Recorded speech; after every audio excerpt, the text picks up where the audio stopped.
not all deals are worth it. How do you tell, as a founder, I'm trying to scale my revenue. Here's a client that could bring $100,000 in revenue in. How do I tell when to drop clients, and what criteria should I be using to determine how to select my clients? So I'll start with Anna. Well, in SaaS, as soon as you can get a sense of who your ideal customer profile is, you really should be trying to only sell to those. And the reason is if you're selling to just anybody and you're not being super targeted, you are increasing your likelihood of churn, right? You're decreasing your likelihood of nice net retention numbers. Like, the way we win in SaaS is by selling to the exact right person. And in the beginning, when we don't know that, we use, some informed, hopefully data-backed assumptions.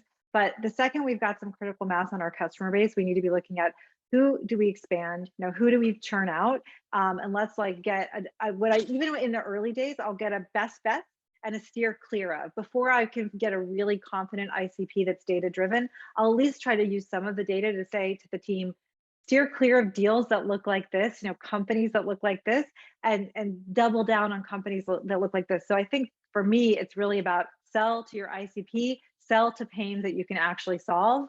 And that's the most important thing in increasing your, SaaS metrics, really. All right, so I wanted to talk a little bit about enterprise. Derek, when you're dealing with enterprise, the sales cycles can be really long, a year, 9 months, 2 years if you're in medical. How do you know that this is actually a deal versus this maybe isn't actually a deal, and there's someone on the other side that just maybe likes to talk, right? Yeah, well, there's several answers and it's longer than I would like list of why a deal is not a real deal. But I'll give you the most common one, which is where I see, a salesperson who's really excited about an opportunity, and I start to worry about that opportunity. And what's missing is there's not a source of urgency or a compelling event.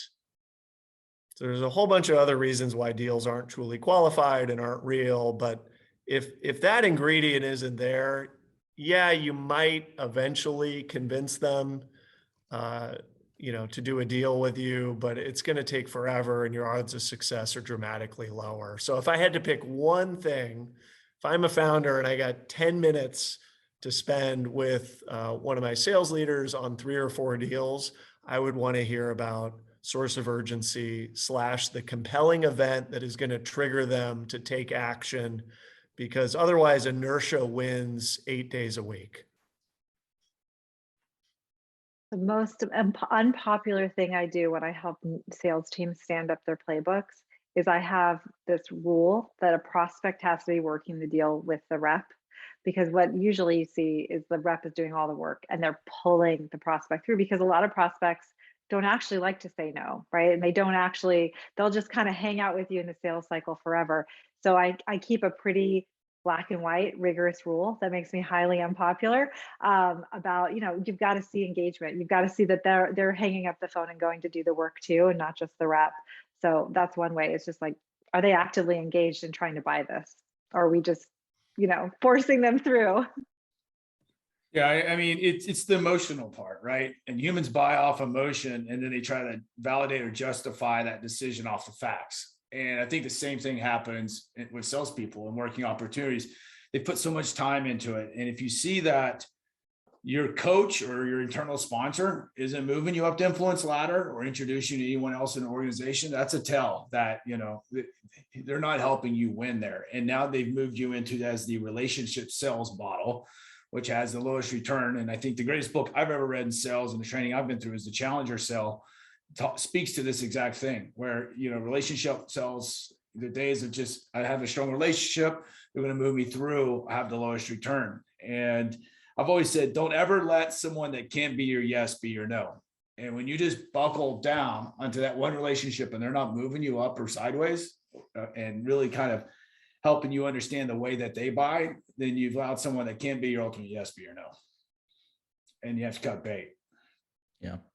The other thing is your sales reps are not necessarily going to be making the decision to cut bait for you, because Often, especially the younger ones, will have more hope than you do, right? And hope is a dirty word in sales, I think. So I think when I was talking to Brian as prep, he said every time someone said the word hope, they had a jar that someone put $1 into, because sales aren't made on hope, right? And so I think one of the other roles you can do as a founder is use those instincts and really direct your salespeople to say, maybe you're being too hopeful here, right? Because hope isn't going to move the deal forward. And it's amazing how many people, especially in enterprise, will still pick up the phone even if they don't have any real intention of buying from you. And there's a variety of emotional reasons for that. So you really have to be on your side saying, is this moving forward? And always have that next step, right? I think this is a broader theme too, which is these early stage sales teams, these are the initial teams we build. We've used the word nebulous, ambiguous, but also we allow them to be squishy. That's one of the biggest observations when I'm working with a sales team, and that's just been built over the past year. There's a lot of squish, there's a lot of hope, not a lot of evidence, not a lot of rigor, and and so I think that's just goes back to even like, how do we know we've got a wrong hire? We use a sheet of activities and outcomes initially because we have to.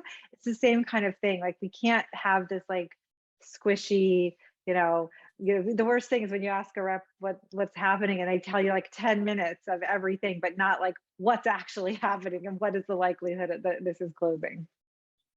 All right, let's move on to partnerships.